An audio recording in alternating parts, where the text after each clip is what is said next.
In my hands is one of the newest and latest compact foldable smartphone gimbals on the market.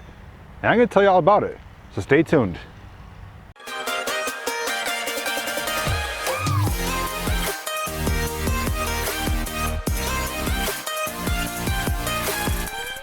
Welcome back, Jay from JPVideos here. Today we're checking out the Moza Mini MX, a compact foldable smartphone gimbal that is sent to me free for review with no paid sponsorships or endorsements. So I'm going to tell you what I think about it, both good or bad. In this video, I'm going to show you what you'll get in the box, explain how it works, see how well it performs, and lastly, I'll let you know how you can get your own. So without wasting more time, let's get started. So first off, I do want to apologize if there's any background noise. They are just starting to cut the grass now. I came here bright and early, but unfortunately that's when they cut the grass as well. There's also a lot of bugs flying around me. Can't do anything about that, so try to not focus on that too much. But all right, so here it is, the Moza Mini MX. Right now we're going to talk about the contents that you'll get in the box. When it gets shipped to you, it comes nicely packaged with a white sleeve covering two boxes. Once you pull the sleeve off, inside you'll open up the main box. Inside you'll find a small instruction booklet, a lanyard, which is optional to attach, your USB-C charging cable, and of course the gimbal itself. Everything is in a nice laser cut foam packaging, so it's not going to get damaged or shook or tossed around upon shipping. It's going to come looking like new, as it should. In the second box, which is the smaller of the two, you will find your attachable tripod, which has the 1/4-inch screw on it, which attaches to the gimbal itself, and a nice little velvet pouch to carry everything in to make it nice and portable and easy to carry around. So I'm going to do a quick comparison, see if you can tell the difference. I have two gimbals here which are nearly identical. There are some slight differences. Can you tell which one is the one we're doing the review on today? Well, I can tell you one of these I've been using for several months, and that is the DJI Osmo Mobile 3. This is another compact foldable gimbal made by DJI, and this is the Moza Mini MX. So it does have some different designs, slight color variation to it, but both are almost equal in size here. Just fold up a bit differently than the other one. Now we're not going to be doing a comparison as far as performance wise. I just wanted to show you physically how they look. They are nearly identical, and there's a pretty decent price point difference, which I'll explain later on, between the two of these. So let's focus on how you unlock this gimbal.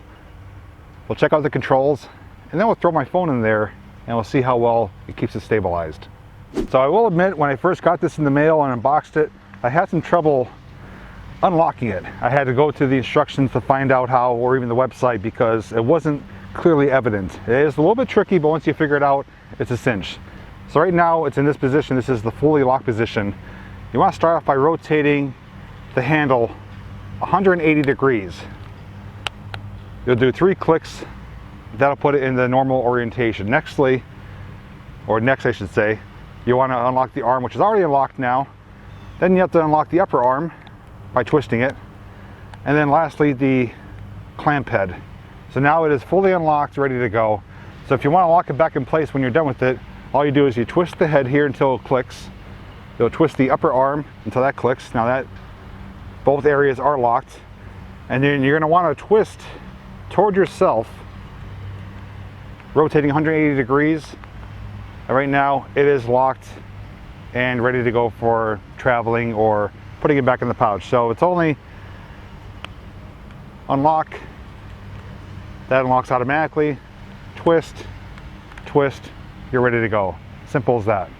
Okay, so next I'm going to show you how you attach the tripod. It does come with a supplied tripod, folds out mini tripod. Also can be used as a handle. Now on the DJI Osmo Mobile 3 that I use, it would be attached here on the bottom, so it's almost like an extension of the arm. This one though has the 1/4-inch thread underneath the motor arm, which is a unusual spot. So all you do is twist it on and attach it, and this is how it looks once you attach it. So it does look a bit different than other gimbals, but it's still functional the way it is. Now when you're going to set it down, it folds out just like that, so you're able to set it down on the ground or on a table to do hands-free operation. You can still use all the controls, but you can tell it's a little trickier getting into the trigger hole here, so you have to pay close mind to that you may inadvertently not get it the first time when you're grabbing it. So it's going to take a little muscle memory to know how to adjust for that when the when the tripod arms are extended. So on the top of the control arm here, you will find a few buttons. The first one is the small round one, that's your power button to turn on and off. You long press it. You also use that as your snapshot button or trigger button to start or stop recording, take photos. Above that is your joystick for direction. And then you have a zoom toggle or rocker switch that will be used during the operation of operating your phone through the app, the Moza app, which I'll mention in a little bit because I did have small issues with that. Also, here is your trigger. This is used for multiple functions, which we'll demonstrate, but basically if you hold it in, that locks the head in place. So if your phone is fixated on a particular item and you squeeze that trigger and hold it in, it's not going to move orientation. No matter how you move your arm or phone or hand, it's going to stay fixated in that position.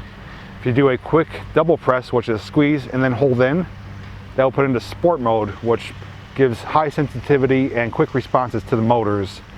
A triple press, holding it in on the third one, puts you into FPV mode, which will allow you to get some different variations and angles that you typically wouldn't get under a normal mode. But again, we will demonstrate those later on once the phone is attached. Now this does have a rechargeable battery already built inside of it. It is not replaceable as far as I am concerned, but you're supposed to get upwards of 12 hours of use out of it. You do have a little LED light bar, lights up blue here to show you that it's fully charged, and it will do different variations if you're in different camera modes. So upon unboxing your gimbal, the first thing you're going to want to do before using it is giving it a full charge. And to do that, you plug in your USB-C cable right here into the side port. Comes with the cable provided, and you can plug it into a computer or a wall brick. And once the lights stop flashing on it, it's fully charged, ready to go. So the only thing you need to do is basically charge it up when you get it, and you're ready to go. It comes with everything that you need in the box. You're not going to have to buy anything secondary or extra. Everything that you need to use this right out of the box is ready to go. Just a simple charge up and you're done. Now for the app. On the arm here you'll find a QR code as well as one in the instruction booklet. They do want you to go through the app to activate this gimbal upon receiving it. I did do that. I did notice though that the app does not function 100% smoothly. At least I had trouble with it using an Android device. Through there you're able to do tracking, slow motion, time lapses, all different special effects and features that are available through a lot of camera apps or gimbal apps. So the Moza app is no different from those, but I did have some trouble using it. I did get it activated, but I didn't find using the controls very smooth or fluid. So typically though, that doesn't bother me because when I film with my phone on a gimbal, I use the stock camera app. I don't really go through the gimbal app unless it's absolutely necessary, but optional. If you have an iOS device, I don't think you have any trouble. If you have an Android device, you may have to play around with it, maybe work out the bugs, find out what works, what doesn't. But there are a lot more additional features available through the app, but I was at least able to get it activated. Now, if you don't go that route of activating it, I still think it'll work for you. You may be limited on some of the features, but I activated it. I just prefer not to use the app. Okay, so now we're going to show you how you install the phone into the clamp. You want to make sure the clamp is facing the proper direction. There's an arrow on top telling you which direction to point the camera. All you do is pull the clamps apart, put the phone in. You want to balance it. So you want to kind of center it in the middle of the clamp, and you want to do it so that the camera does not flop around like that. So you need to balance it around both horizontally and vertically, because on the back here there are some little extension arms. So what you want to do is just play around with it. Once you figure it out, you won't have any problems with it, but you're going to want to at least get it initially set up properly for the first time. And let me get that done for you right now, and then we can continue on. Okay, so right now it is pretty well balanced. If you put it in place, it's not going to really flop anywhere. That's about where you want it. You don't want it too far to one direction because it will stress out the motors, cause them to overheat. So once it's balanced, you'll get a figure as to where it should be on the phone itself. And that way, when you get it done, you know for next time where it's going to be. Okay, so right now we're going to power up the gimbal. You're going to long press the button here. And there, it's all ready to go. Now, aside from being the power button and the snapshot button, it also has another function to it. A quick triple press will put you right into portrait mode. So very simple, you don't have to worry about physically changing the orientation of the clamp. It does it all the way through automatically with the press of a button. So to go back, back to landscape mode, which is what primarily you're going to want to film in unless you're doing Snapchat or something else. Now here's the joystick. You can tell up is up, down is down. Now, this does have a pretty good rotational direction. It's not 360, but here it is at its far end. I'm going to spin it around and show you how far it goes to the other side.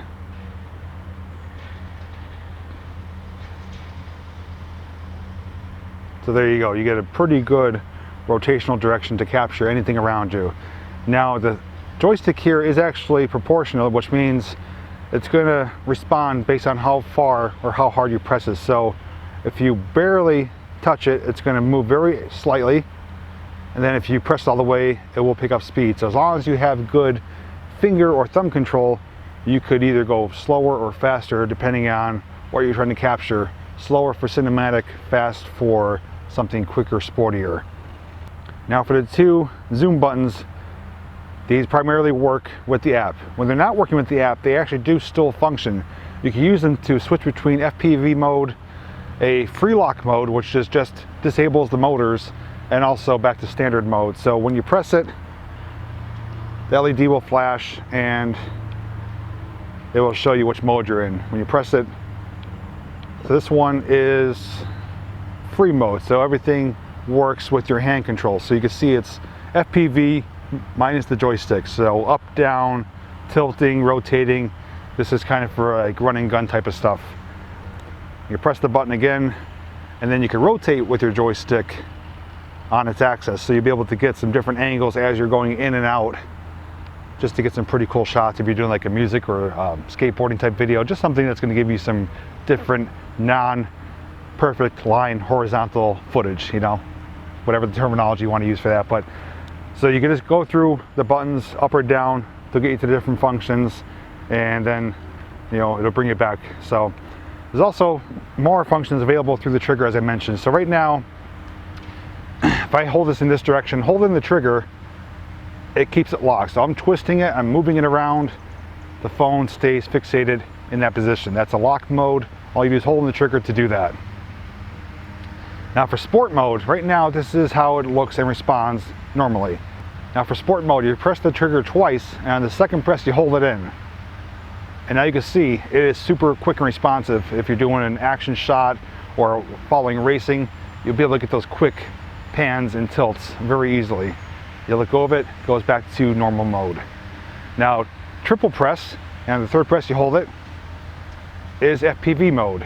That'll disable it so you could do all kinds of crazy stuff to do whatever you want to do for that particular video. Not something I typically use too often, but it's good to know you could just do a quick triple press to get you into FPV mode very easily without having to go through the different steps on the zoom rocker.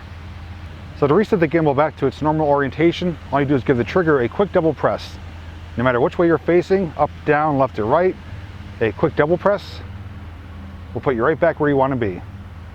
Okay, so now that we learned what comes in the box, what all the controls do, it's time to see how well it performs. I'm just going to do some basic tests here of walking, running, and I'm going to switch to the onboard camera on here so you can see what I see, to see if the stabilization is doing its job, and also to go through different angles, different lenses on my phone. I have wide, main, and telephoto. We're going to see if on wide you have any issues with the gimbal arm being in frame, which is sometimes a problem with other gimbals. So I'm going to power this bad boy on, get the camera rolling here.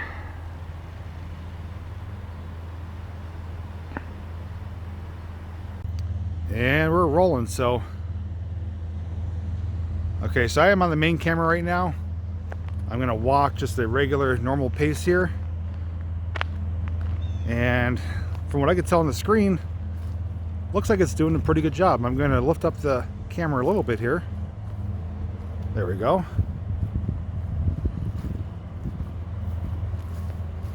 So let me know what you guys think. How's it looking? I'm going to turn around, do a pan here.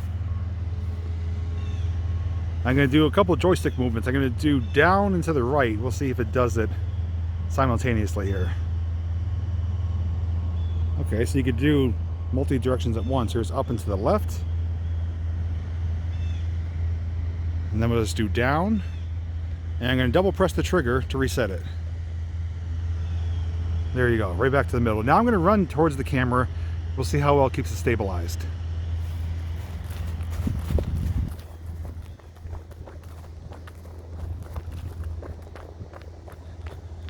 Okay, so now we're going to switch to the wide angle and we'll see if there's any obstructions with the gimbal itself. Okay, so we're on the widest angle right now. I don't see anything in frame, but I'm going to twist the arm really quick and see if anything pops into frame. I don't see anything. I'm going all around. Sorry if it's making you sick here. Let me lock it and do that.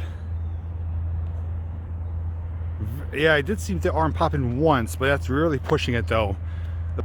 So it looks like, at least here on the S10 Plus, when you have it balanced properly, the gimbal arms are out of frame, which is a good thing. Now I'm going to switch to photo mode and take a wide angle photo, and we'll see if it makes any difference.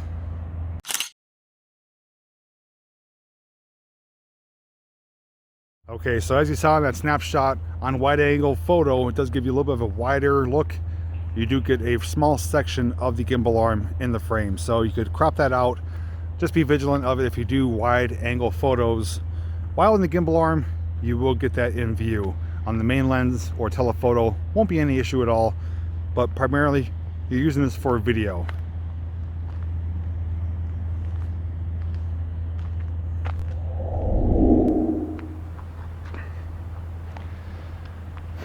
Okay, so tell me your thoughts down below. How do you think it performed? For me, I think it's doing its job as intended. I won't know until I see the footage. You guys have seen it before me, obviously, but as far as comparing it to the DJI Osmo Mobile 3, it's very similar in not only design, but functionality and performance-wise. As far as I could tell, everything was staying stable. The motors are performing as they should. The joysticks and controls are responding, very fluidly and responsively, and I could definitely see myself using this as a secondary gimbal, or maybe possibly even a primary gimbal down the road if something was to happen to my primary gimbal right now, my Osmo. So like I said, different design as far as the tripod goes. Everything else is the same. Okay, so before I tell you how you can get one for yourself, I do want to share some points, both good and bad. I'm going to start with the bad first. Number one, I'm not a big fan of the position here of the tripod. I do think it is kind of silly looking, if I want to put it that way. It doesn't look as sleek or professional as other gimbals. My Osmo Mobile 3 has it coming right off the handle here, which I like because it gives you a farther reach, a bigger handle to grab onto than just this one here. So even though this does work as intended as far as a tripod, the orientation and position of it doesn't suit me, because you're not going to be walking around like this. It's only going to be used or attached when you want to do hands-free and place it down on the ground or a table. So although it doesn't look good, it does work and function as it should. Secondly, the Moza app I'm not a huge fan of. That's nothing against Moza. I've reviewed other gimbals in the past, and for whatever reason Android does not work as easily as iOS through these gimbal apps. For whatever reason, there's always some troublesome spots where certain functions don't work either through the app or with when it's paired up to the gimbal itself. For whatever reason, I just don't get it to work as intended. But the options are there. If you could figure it out for yourself or have iOS, you may be interested in using it. There is additional features, tracking, time lapses. I believe there's an editor built in there. There's a whole list of stuff which will be included on the website, but I personally use the gimbals just as intended, handheld, just to stabilize the footage. I'm not worried about going through and getting special stuff done through the onboard app. If I wanted to, I could use other apps through the phone itself, through the Play Store, but I primarily use the onboard camera app that comes with it, and just use the gimbal as intended, just to keep the footage nice and stable and still.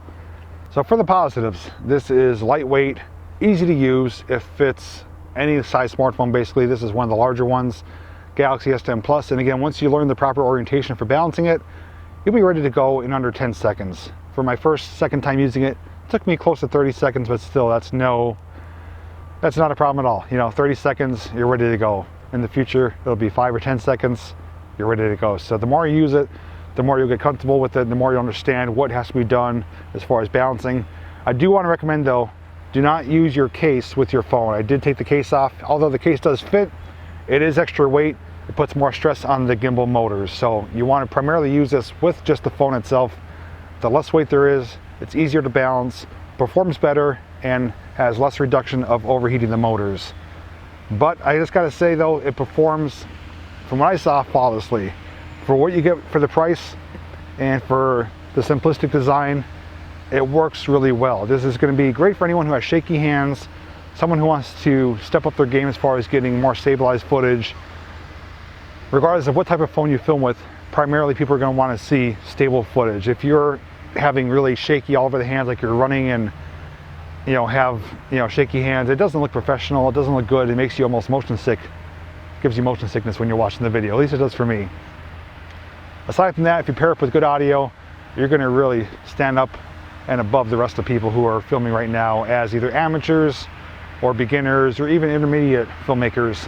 Having stabilized footage does go a long way. So you're probably wondering how you can get one for yourself. Well, let me tell you the price point. This comes in at under $100. But I'm gonna go further than that.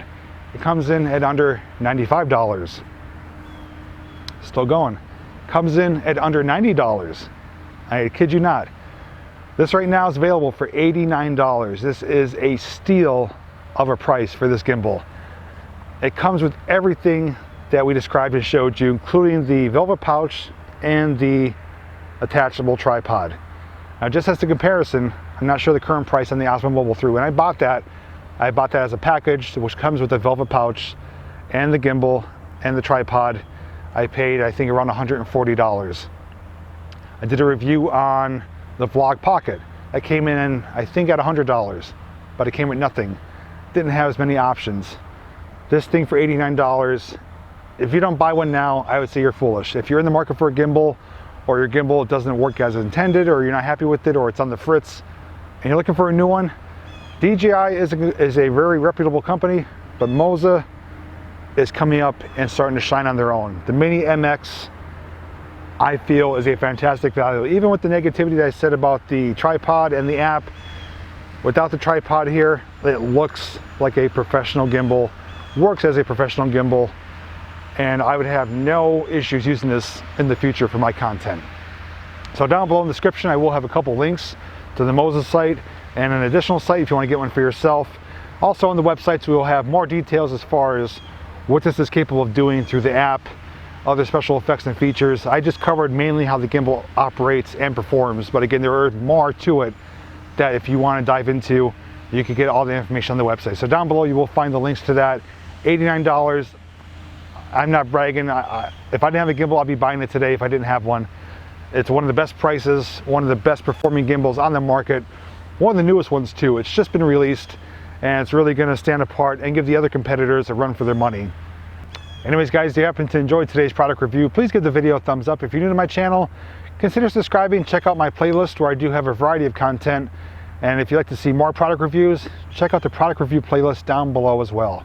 With that said, thanks for watching, and until next time, I'll see you in the next video.